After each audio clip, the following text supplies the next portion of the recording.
All right, so here we go again. This is slides 16 through into the selection tools portion of the lecture.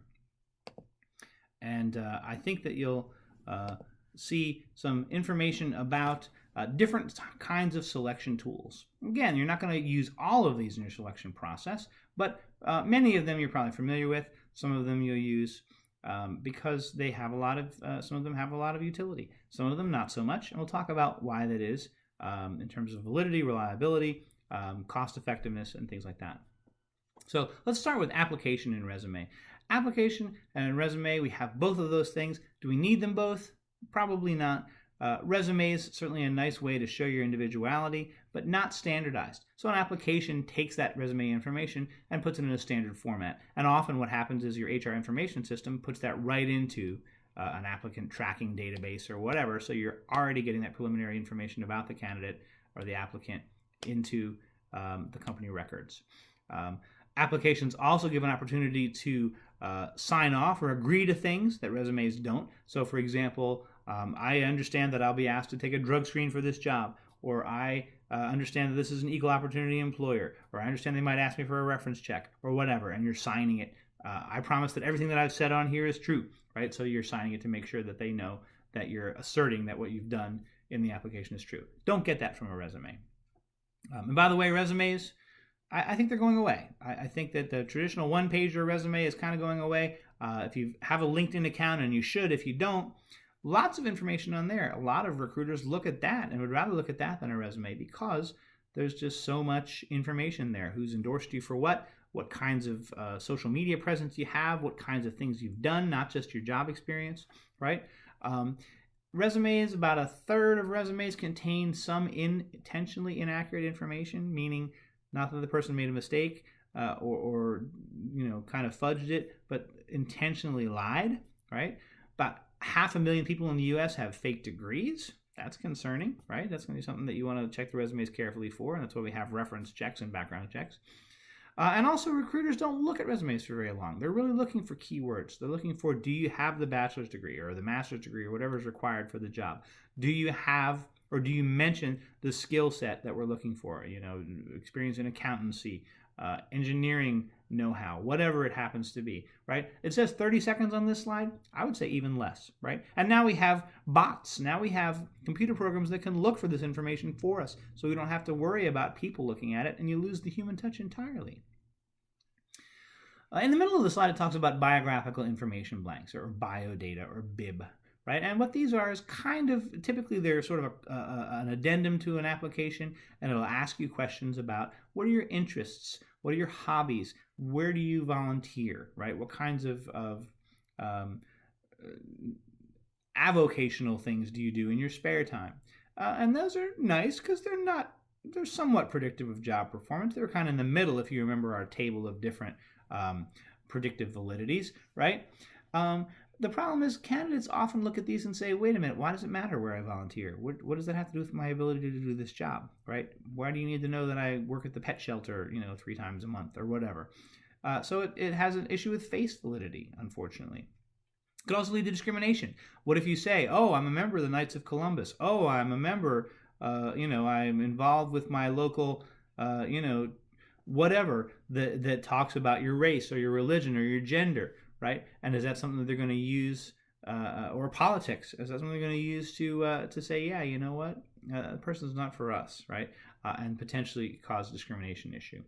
And biographical information can also be faked. You can make all kinds of stuff up. Oh, I'm the greatest person ever. I'm on the mayor's council for special study of the city. All these great things. But most people typically won't lie if they think that somebody's actually going to check up on this stuff. So most people are pretty good about not lying on biodata forms. So what's a preliminary screen? A preliminary screen is, again, typically an addendum to an application that asks really basic knockout kind of questions that eliminates people who aren't qualified, who are too underqualified or too unqualified or too minimally qualified for the job, right? And these include things like it might be a telephone pre-screen, or it might be a printed page, or it might be an e-form that you fill out after the application or as part of the application. Could ask you a question like, do you Have you ever been convicted of a felony, right? And again, you might consider that on a case-by-case basis, but at least it gives an opportunity to respond. Do you have 1 to 3 years of experience in this field as required on the job description, right? Do you have, tell me why you're interested in this job. Well, I don't know, it's just a job, I guess, right? These are the kinds of things that people might look at and say, yeah, you know what, this person isn't really in consideration anymore because they don't have these minimum qualifications, or even if they do, they just don't seem like a good fit for the job, right? So take a look at that PDF file on there. You should be able to click on that and see an example of a telephone pre-screen.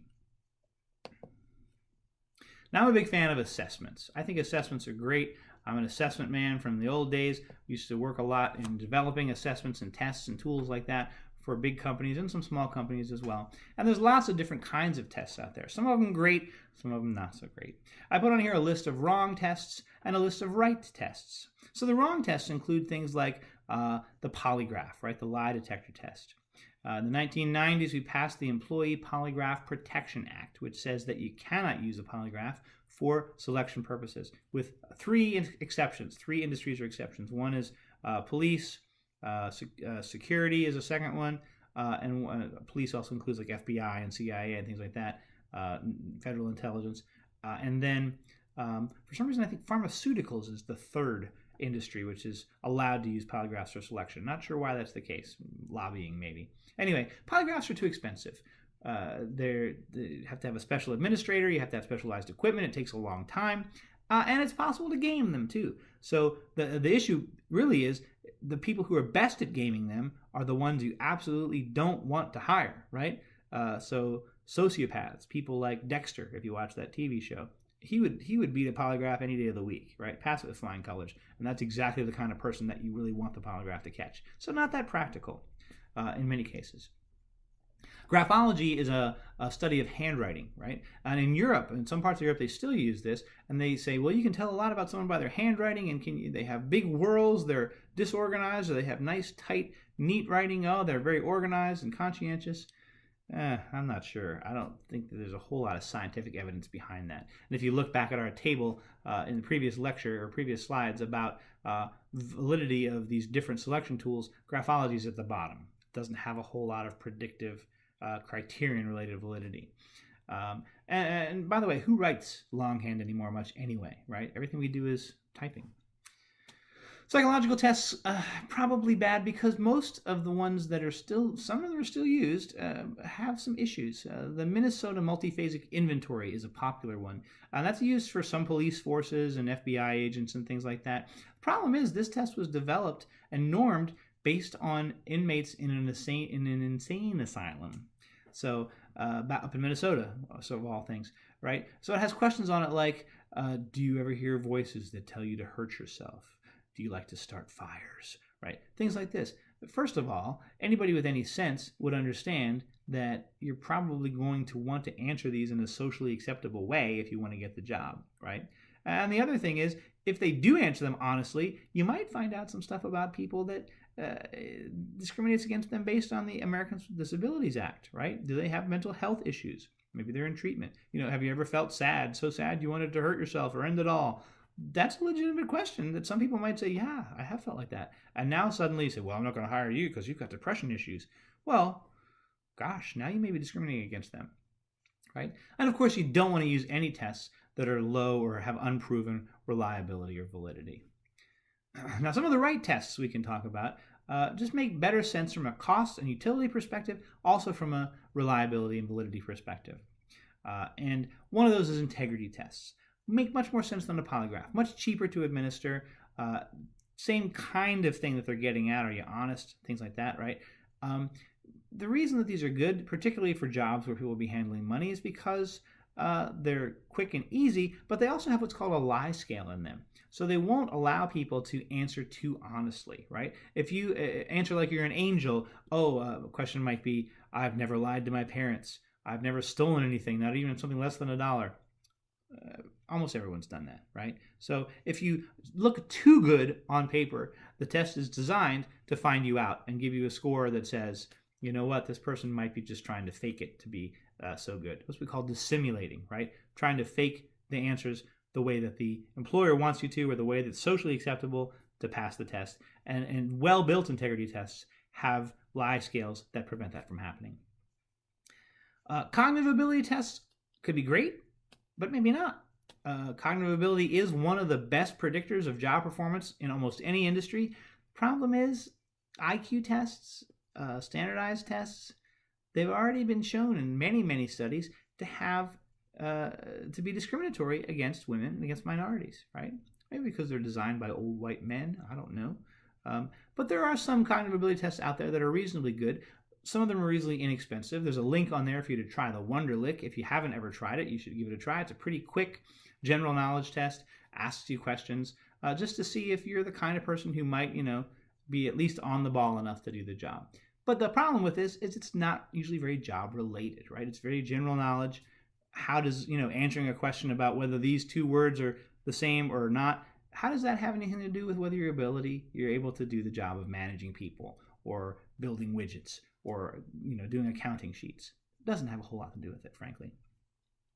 Best 3 kinds of tests: situational judgment tests, work sample tests, job knowledge tests. Situational judgment tests ask you to weigh in and give judgment on situations you might really encounter at work, right?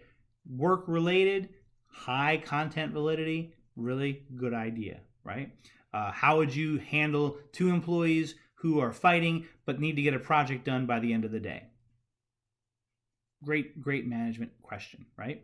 Work sample tests, even more basic than that. Can you demonstrate to me how you do this job, right? Think about a mechanic. Hey, come in and show me how you're going to fix this engine. Well, let me show you what I do, right, to do this, and how I use these tools. It's got some of the best validity that there is, content and criterion-related validity, and face validity as well, because guess what? The person's actually doing the job and showing you how well they can do the job, right? Job knowledge test is pretty similar. This is a measure of how well can they talk about or how well they know what the job is about. It might not make sense to actually go in and say, hey, show me how you do brain surgery. Well, let me just grab this guy, right? But you might say, hey, tell me about the structures of the brain and how they play into, whether someone has a tumor or something like that. And they say, well, let me tell you what I know. And they can explain to you and kind of walk you through the process without doing it.